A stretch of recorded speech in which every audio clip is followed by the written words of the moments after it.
Hey everyone, welcome back to my channel. It's your host Brian, and welcome back to another Q&A episode. We got a lot of news to talk about first, so let's just jump right into the news.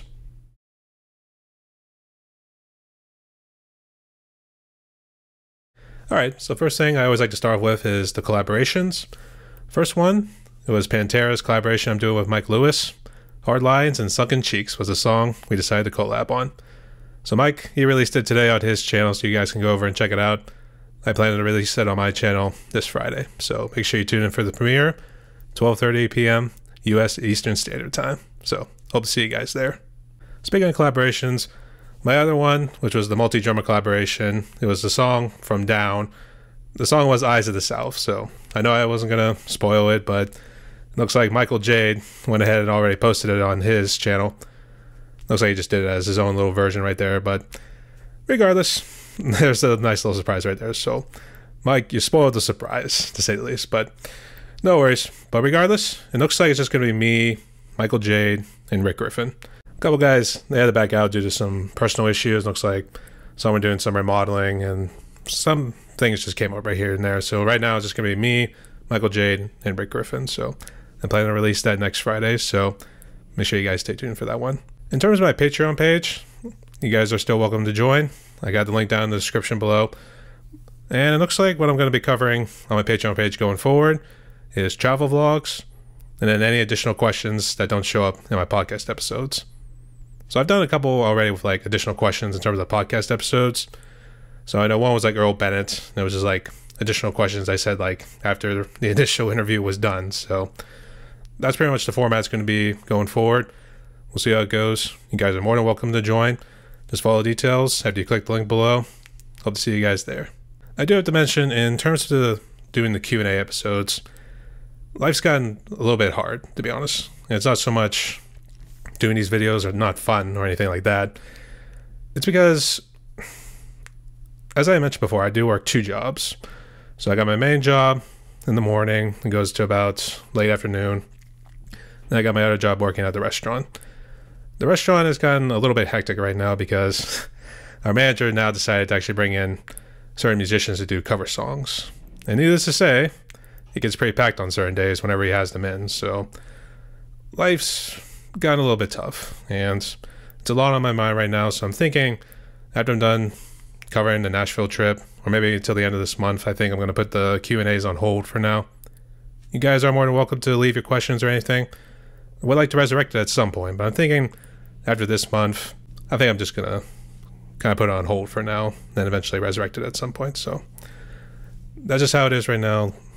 Life comes first. And since YouTube's not really a job where I'm making any money just yet, I figured it makes sense to just go this route for now. So I do apologize, but I think in the best interest of my health, this is the best route to go.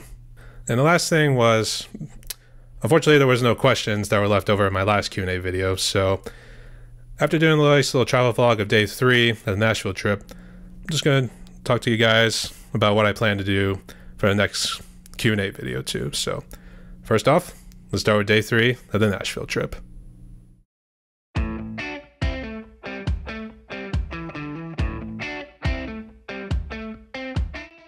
Alright, so day 3 of the Nashville trip. We got a lot going on today, so just to jump right into it, we wake up, we go down to the Country Music Hall of Fame, and we are actually part of an extensive tour on this day. And it starts off at none other than the historic RCA Studio B. Nowadays, it's really been converted into a museum, but as you all know, way back in the day, it was the birthplace of the Nashville sound. And all the big shots came right through it. Elvis Presley, Chet Atkins, Patsy Cline, Dolly Parton, you name it. They came in here to record all the big hits. And our tour guide actually gave us a nice little breakdown of how everything was. I'm not going to go too much into the history, because I don't want to spoil anything for you guys, so I do recommend you go check it out. But the one thing I will say was, there was actually a room in the far back that was used by various artists, but in particular it was more for Elvis, whenever he would come in to record. And the thing that was interesting was, the lights that they would use, it would set the tone and atmosphere. So for instance, there was like blue, green, and red, and the standard white lights. Blue, just for instance, would be like somber, slow pace, sad, along those lines too.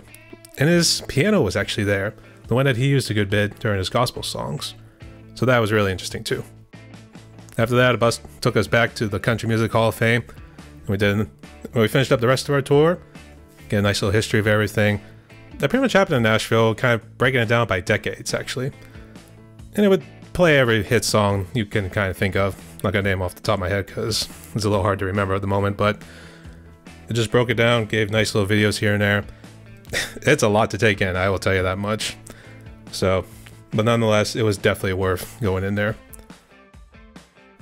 After grabbing lunch at a local diner, I actually decided to make our way down and go into the legend himself, Johnny Cash, the Johnny Cash Museum. Now, pretty much like the Country Music Hall of Fame, this one focused on history, but it was mainly just strictly, as you can obviously guess, Johnny Cash.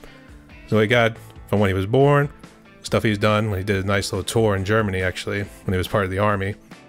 And then it really kind of broke down little bits and pieces here about his life, and even his struggles, I guess, in his marriages. You could obviously hear the song Heard, which was a cover of 9 Inch Nails. That was obviously playing a good bit there too, so that was also one of his big hits.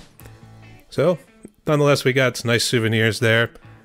Then once we made our way out, we went down to none other than the legendary Broadway Street, where every bar was lighting it up. Had bands, and it was totally awesome. Decided to do a nice little bar hopping here. Just gonna let the pictures do talking, but the one bar I thought was very interesting was the Lucky Bastard Saloon. Because the windows were wide open, and the musicians were actually able to stand on the windowsills. And they were like they're literally like right there. So, I mean, it was absolutely crazy. And Broadway was just packed. We decided to just go in, we bar hopped I shouldn't say every bar, but we at least bar hopped a good number of bars. Just going to go see who's all playing and what sort of style of music they're playing.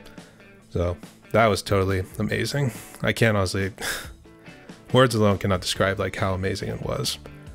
So, eventually when it started getting very late, we just made our way back to the hotel, and that's day 3. I'll see you all on day 4.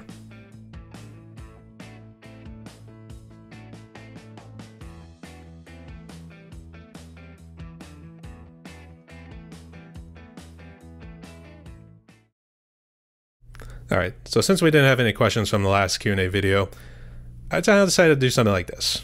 What would you guys like me to talk about? So I could probably talk about how I do my drum covers, or maybe if you want, I can show you guys how to do a video on how I do multi-drummer collaborations. If I do that one, it's a shout out to Ash Wells for giving me the idea here. Mainly because I think I need something to talk about right now, but if you guys do leave any questions here, I'll make sure to address them in the next Q&A video. But for now, here's the options. Which one do you want me to talk about? How to do a drum cover? Or how to do a multi-drummer collaboration. In this case with more than 2 drummers. So let me know in the comments what you guys think, and we'll go from there. So look forward to hearing from you guys soon.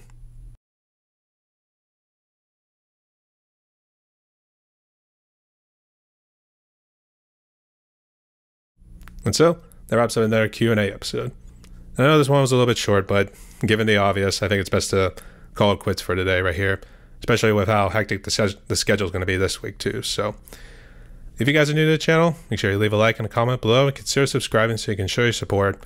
If you guys want to reach out to me on the socials in order to come on my podcast, All Music Matters and That, my Grip Show, or my Just Chatting series, I'll leave the links down in the description below and you know where to hit me up. Make sure you guys leave your questions down below and I'll make sure to address them in the next Q&A video. Thank you guys again so much for watching. Stay safe. Stay tuned, y'all.